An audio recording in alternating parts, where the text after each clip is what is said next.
So in this video, I'm going to talk about some awesome garden color schemes and how to really come up with your own color palette for your garden. Plus, I'm going to give you a lot of examples that you can use in your own garden. I always like to say that my garden is my canvas, and without a palette of colors, I wouldn't be able to create anything, right? So first, I like to think about my garden in terms of color schemes and plant combinations rather than the quantity of colors. And I think that's the biggest thing to think about in the beginning. And it's pretty easy to do once you learn a little bit about color theory and you settle yourself in on choosing a color scheme using the color wheel. Now, before you get too scared and you click off this video, I swear that this isn't as complicated as people make it out to be.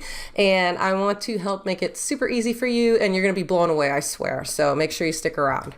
My name is Amy, and over at prettypurpledoor.com, I like to help home gardeners create gardens that are uniquely you and give you really creative and fun ideas for your garden. And this is just one of them. So let's talk color. And this is your introduction to the color wheel. So basically on the color wheel, there are 12 colors that you can see on your screen right now. Not that many colors. It's not that difficult.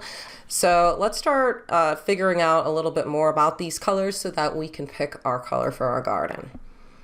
So the primary colors, the three primary colors are red, blue, and yellow. They're sticking out, they're kind of jutting out the most on the color wheel. Did you know that every other color on the color wheel is created from mixing these three colors together? In fact, combining the three primary colors in addition to black and white as tints is how every other color in the world is created. Isn't that pretty impressive? Three colors plus black and white, and you can make anything. The secondary colors are just basically a result of mixing two of the three primary colors together in 50-50 combinations. So red, combining red and yellow makes orange, combining red and blue makes the purple, and combining blue and yellow makes the green. Pretty cool, right?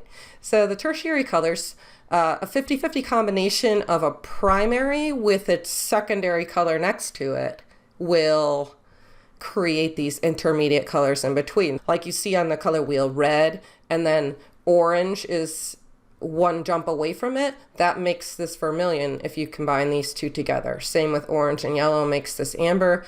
Same with yellow and green makes chartreuse. Same with green and blue makes teal. Same with blue and purple makes the violet.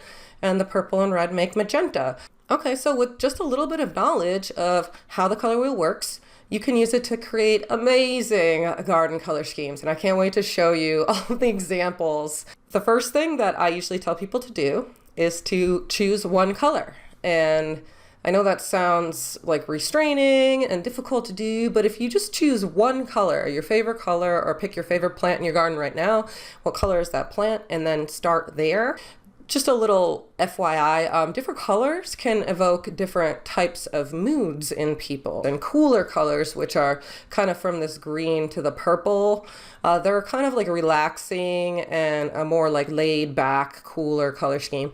And once you start getting into warmer colors like reds and yellows and oranges and things like that, it kind of creates more excitement. And I don't know, but I know that I worked in an office once and they had red walls in my office, and it made me super angry. Like I couldn't go to work. It was so horrible because just that color, that bright red. And I know for a lot of people, it's super energizing and they really get a lot of work done with the red. But my personality, I'm a little bit more laid back, and that really like can anger me. So I don't even use a lot of red in my garden. I don't have it really anywhere in my house. I just kind of avoid that color because I know how tense and anxious it can make me. So, think about that, and think about maybe even the colors in your home and things like that, and what colors you actually gravitate to. So there's different types of color schemes that we're going to be able to build off of that one color that you choose. The first one that we're going to talk about is actually called Analogous color scheme. I have a little symbol here on the screen, and Analogous is really just picking three colors that are right next to each other on this color wheel. So in this picture that you're looking at, it's a great example of an analogous color scheme. It's using these three colors, blue, violet, and purple. This is actually one type of plant. These are all asters. They're just kind of different colors of asters, but you see how like harmonious that looks and how calming it can be to choose three colors in a row like that. And you could do this with like yellow, amber and orange if you'd like, or you could do purple, magenta, red. So anywhere on the color wheel, you can just kind of pick 2 more colors that are next to that first color that you've chosen, and there you have it. You have the simplest color scheme, Analogous, and you can create a beautiful, beautiful garden doing this. The next one is pretty common. It's called a complementary color scheme, and this is basically just choosing 2 colors that are opposite. So if your plant you chose was blue, the color you chose was blue, the opposite of blue is orange. So this is a great example of that. I really love how vibrant this is. And what they say is that setting colors that are opposites right next to each other makes them their brightest and their boldest that they're ever going to be. So this is a very like punchy, contrasty color scheme.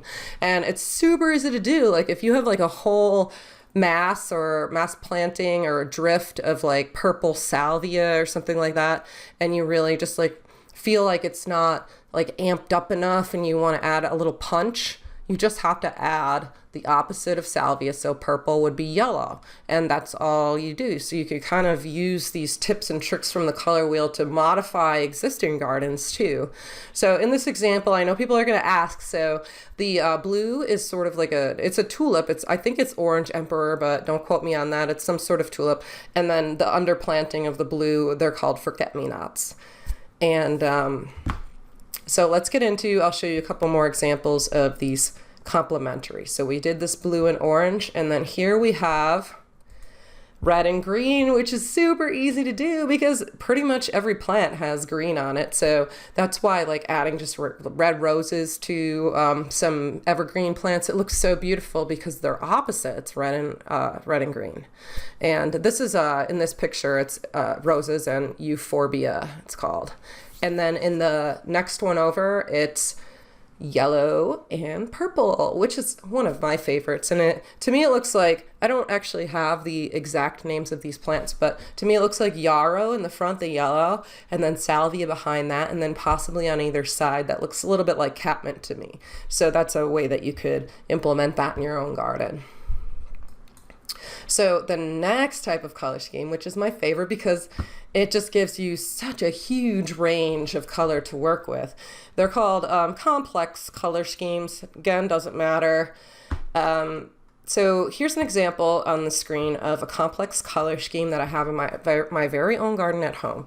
And I'm circling the colors. So I'm doing blue, teal, and violet, which is that analogous scheme. And then the orange across. So basically the complex is just combining the analogous with the complementary schemes that we just looked at. We're just taking 3 colors and then picking a color directly across from that to make a beautiful garden color scheme. And now that you're understanding this and you see some examples, I bet that the next time that you're out and about and you see a beautiful garden, you're going to notice these contrasting things and how they probably in some gardens that you like, they might have limited their palette a little bit more than others. And that's really the difference between a professionally designed garden and the gardens that look amateurish. And no offense, I don't mean any offense.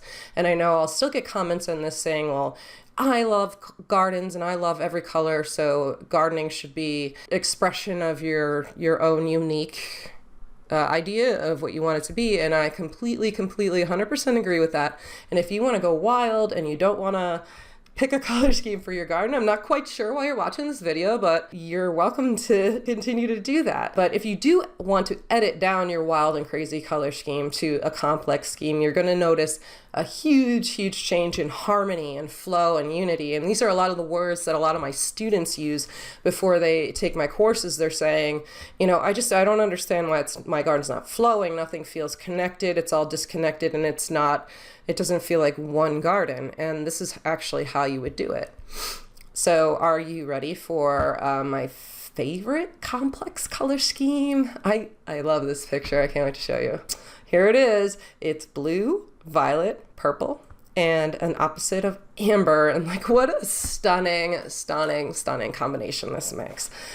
Keep most of your plantings, if you want to do this at home, keep most of them in the blue and purple, violet color range. And then just for like that fiery pop of interest, you can add in that amber here and there. So if you want to try this explicit one at home, we're going to do alliums, wallflowers, and bellflowers. And how pretty is that? And now that you have this basic color theory and some examples, you should be well on your way to choosing a great color scheme for your own landscape. Am I right? So if you want to learn more and get a better look at the color wheel, I'm going to leave a link to an article in the description below where I have like so many more examples and you can read more and kind of download the color wheel for yourself so that you have it. And be sure to check out the next video in this color series. It's going to be right here. I'll see you over there, okay?